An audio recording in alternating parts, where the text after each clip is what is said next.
और रक्त का कैंसर बच्चों में होने वाले कैंसर में सबसे आम होता है। बच्चों के कैंसर में सबसे महत्वपूर्ण है लक्षणों की जल्द पहचान और सही उपचार।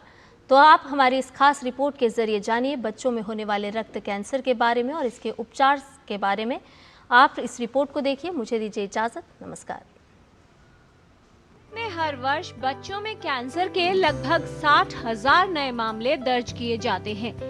बच्चों में होने वाले कैंसर में रक्त का कैंसर अर्थात ब्लड कैंसर सबसे अधिक होता है। रक्त का कैंसर एक गंभीर रोग है जिसका प्रभाव रक्त कोशिकाओं पर होता है। बच्चों में खून का कैंसर सबसे कॉमन है और ये अक्यूट ल्यूकेमिया बोलते हैं, जो ALL या AML के रूप में हो सकता है।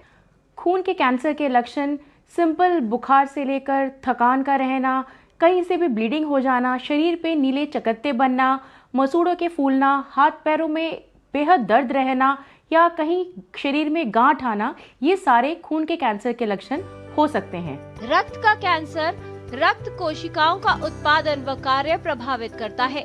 इसकी शुरुआत अस्थि मज्जा यानी बोन मैरो से होती है। अस्थि मज्जा में स्टेम कोशिकाएं परिपक्व होती हैं। लाल रक्त कोशिकाएं, सफेद रक्त कोशिकाएं और प्लेटलेट्स इसी में विकसित होती हैं। रक्त का कैंसर होने पर रक्त कोशिकाएं असामान्य रूप से वृद्धि करने लगती हैं, जिसके कारण रक्त उत्पादन की प्रक्रिया बाधित हो जाती है। रक्त कैंसर एक्यूट और क्रॉनिक हो सकता है। बच्चों में खून का कैंसर पता करने का एक बहुत सिंपल तरीका है ब्लड की जांच करना, जिसको हम complete blood count with peripheral smear कहते हैं, जिसमें अगर खून के कैंसर सेल्स, खून में कैंसर सेल जिसको हम ब्लास्ट कहते हैं, ये दिख जाए तो इसके आगे बोन मैरो या और आगे की कार्यवाही करी जा सकती है। 90% से बच्चों से ऊपर बच्चों में आराम पड़ जाता है। इलाज के तरीकों में कीमोथेरेपी आती है। रक्त का कैंसर कई प्रकार का हो सकता है। ल्यूकीमिया शरीर में सफेद रक्त कोशिकाओं को प्रभावित करता है, जो संक्रमण से लड़ने में शरीर की सहायता करती है। लिम्फोमा रक्त कैंसर का एक ऐसा रूप है जिसमें लसिका प्रणाली प्रभावित होती है।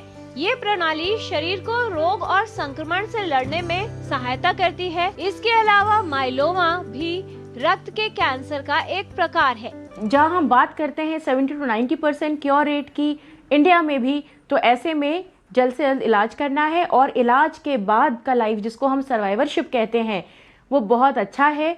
बच्चे अक्सर जो एक्टिव फेज ऑफ कीमोथेरेपी है वो लेने के बाद स्कूल ज्वाइन कर सकते हैं और ट्रीटमेंट खत्म करने के बाद तो बिल्कुल हम और आप जैसे एक नॉर्मल व्यक्ति जैसे हो जाते हैं। हाँ, इनके लॉन्ग टर्म फॉलोअप की आवश्यकता रहती है। कैंसर के पूर्ण इलाज के बाद बच्चे के लिए सामान्य जीवन जीना संभव होता है।